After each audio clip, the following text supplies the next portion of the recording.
Bonjour à tous, good morning everyone. Many thanks to the organizer of this online meeting and many thanks to all of you.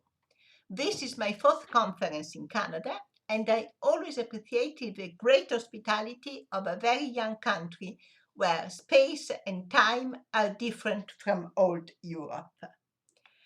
My name is Gabriella D'Este. The title of my talk is Isomorphism Problem and Extensions of Uniserial Modules. I will present joint work with two mathematicians from Turkey, and their names are Fatma Kaynarca and Derya Keskin Tutuncu. The results in this talk are contained in two joint papers with Fatma and Derya. The title of the first paper is Isomorphism Problem for Uniserial Modules over Arbitrary Rings. And the title of the second paper is Extensions of Uniserial Modules. We may find the files of this paper if you go to Google and you underline the red words, that is the title of the first paper, and the journal where the second paper will appear. This journal is the Journal of Mathematics of the University of Padova, a very old university which will be 800 years old in 2022. Now, our paper 1 gives a partial solution to problem 1 in Auslander, Wright and Smallow's book, Representation Theory of Arctic Algebras, while paper 2 gives a partial solution to problem 3. Known results about these papers on isomorphism problem or extensions of uniserial module are due to Birger Wisgen Zimmermann, who gave a solution to problem 2 and also to problem 1 and to problem 2 for modules over finite dimensional algebras over an algebraically closed field. On the other hand, Bolt and Moigiri gave a solution of problem 3 for finite dimensional modules over finite dimensional algebras. What we obtain in our papers are a kind of two fixed point theorem for problem 1, the uniserial, the isomorphism problem, and a two terms in the middle theorem for problem 3 on extensions of uniserial modules. And we do this for modules over arbitrary rings. Some notation: K will be a field, R will be a ring, M and sometimes L, A, B, C will be modules, will be a module, usually a left module, and this symbol, L of M, will denote the lattice of all the submodules of a module M. Now, two definitions used in the sequel. We say that M is uniform if given two submodules, any two submodules X and Y of M, both different from 0, we have that also their intersection is different from 0. Finally, we say that a module M is uniserial if the lattice of the submodules of M is a chain, that is a totally ordered set. Now the pictures of some lattices used in this talk, and in particular used in our theorem 1. First of all, a finite chain, 1 to n, then n together with a new element plus infinity, or z minus n together with a new element minus infinity, or the integer z together with plus infinity and minus infinity. Our first lemma deals not only on uniserial modules, but on uniform modules. What this lemma says is the following. If L and M are two uniform modules of the same finite length n, then the following three conditions are equivalent. Condition 1 is that L is isomorphic to M. Condition 2 is a condition on two maps. it says that there exist two morphisms, F from L to M, G from M to L, such that the endomorphism GF has at least two fixed points. So, in addition to the obvious fixed point, which is 0, we have at least another element which is fixed under the action of this morphism. Finally, condition 3 is a condition on n maps, where n is the common length of L and M.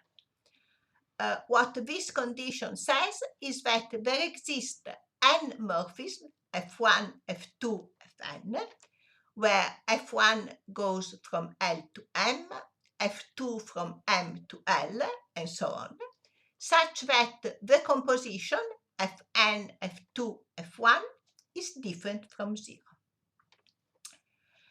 To prove the only non-obvious implication, namely the implication 3 implies 1, we use completely the hypothesis that we have on L and M. In fact, first remark A, condition 3 of LM does not imply condition 1 of LM if you have only the following hypothesis A. That is, if you assume that the two modules L and M are uniform, have finite length, but if you assume that n is only the maximum of the length of L and the length of M. For instance, if you take this local two-dimensional algebra, the algebra given by the quiver with one vertex, one loop A, and the relation A2 equals 0, then over this algebra we have that the unique indecomposable, there is exactly one indecomposable projective module, which is also injective, this module L. There exists exactly one indecomposable module, which is simple, the module 1, and there exists, so these two modules are uniserial, the maximum of their length is 2, and there exist two morphisms, F1 and F2, such that F1 is an epimorphism and F2 is an embedding. That's why the composition F2, F1 is different from 0. So these two modules satisfy condition A3 of a lemma, but they do not satisfy condition 1. Moreover, remark B, condition 3 of a lemma does not imply condition 1 of a lemma. If you have this hypothesis B, that is, if you assume that L and M are indecomposable modules of the same finite length n, the n which appear here, but with the property that only one of the two modules is uniform. For instance, if you take this finite dimensional algebra R, we have that, and we call L the unique indecomposable projective module, and we call M the unique indecomposable injective module. What happens is that L and M has the same length and dimension, equal to 3. M is uniform, but L is not uniform. And in this situation, we have that there exist three morphisms, F1, F2, and F3, whose product is different from 0. It's enough to take F1 equal to F3 and to consider the map described in this red block, that is the morphism from L to M, which sends the generator V1 to the vector V4. And to choose as F2 morphism from M to L, the morphism in this green block, which sends the vector V4 to the vector V2 and the vector V5 to the vector 0. What happens is that if you start to from the vector v1.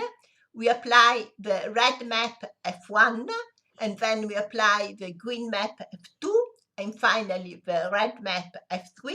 We obtain a non-zero vector that is the generator v6 of the subtler of M. And after these two remarks, our two fixed point theorem. This theorem is obtained by changing the hypothesis of lemma 2 and dilating the third condition of lemma 1, and dilated the third condition.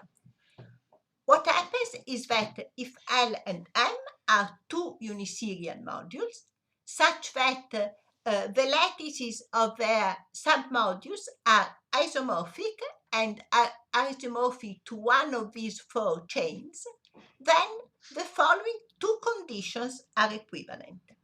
And these two conditions are the condition 1 of lemma 1, that is L is isomorphic to M, and condition 2 of lemma 1, that is there are morphisms F from L to M and G from M to L, such that the endomorphism GF has at least two fixed points, the obvious one and the non-obvious one.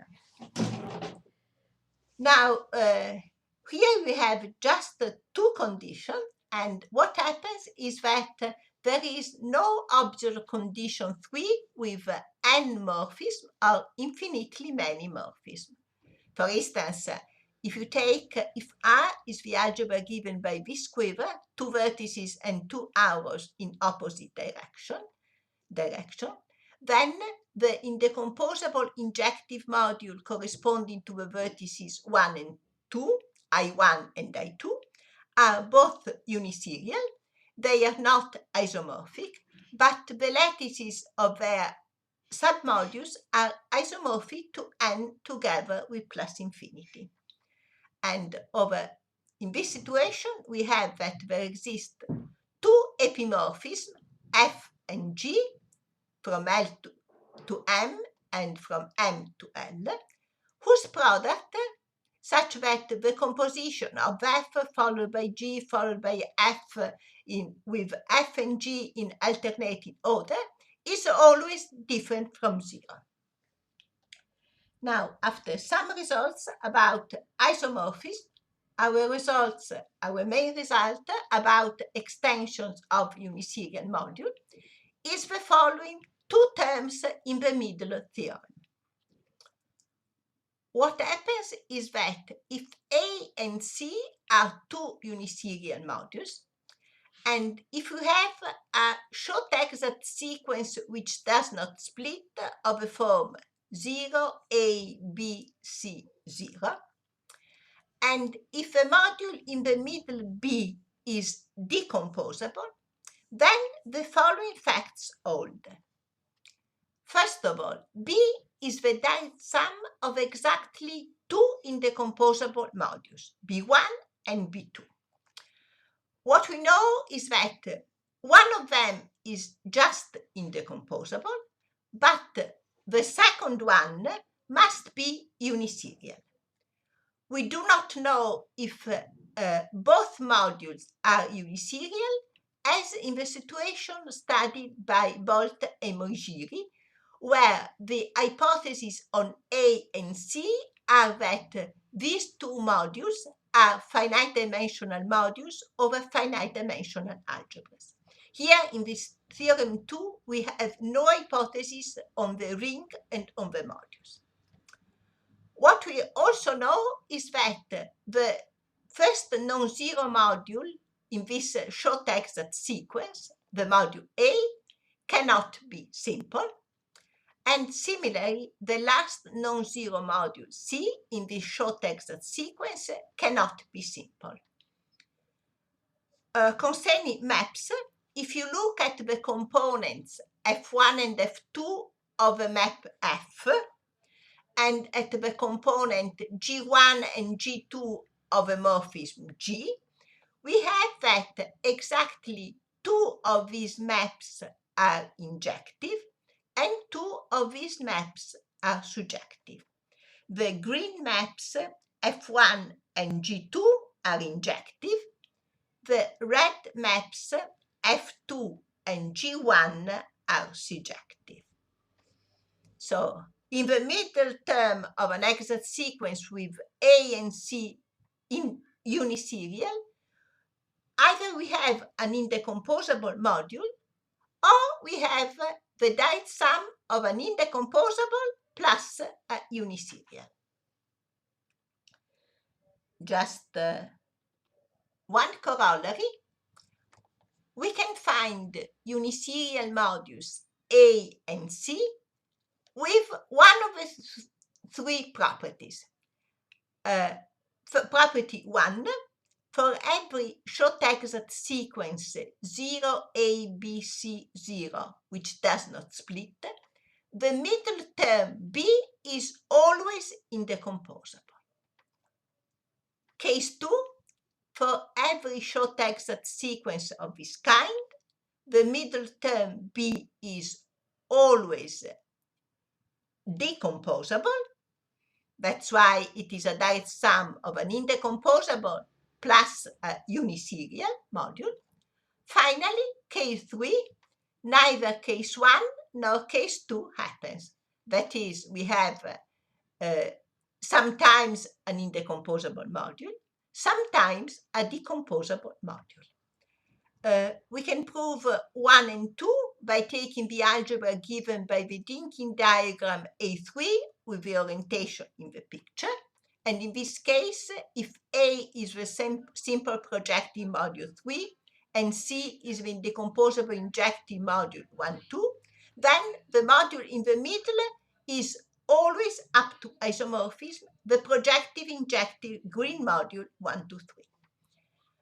On the other hand, if you have the same algebra, the algebra given by this quiver, and if you replace the simple projective module A by the projective module of dimension 2, the module 2, 3, and if you take again C equal to the injective module in the composable injective module of dimension 2, then we have that in the middle of an exact sequence A, B, C, you must have the direct sum of two uniserial modules, the projective injective of dimension 3 and the sample module, which is 2, neither projective nor injective.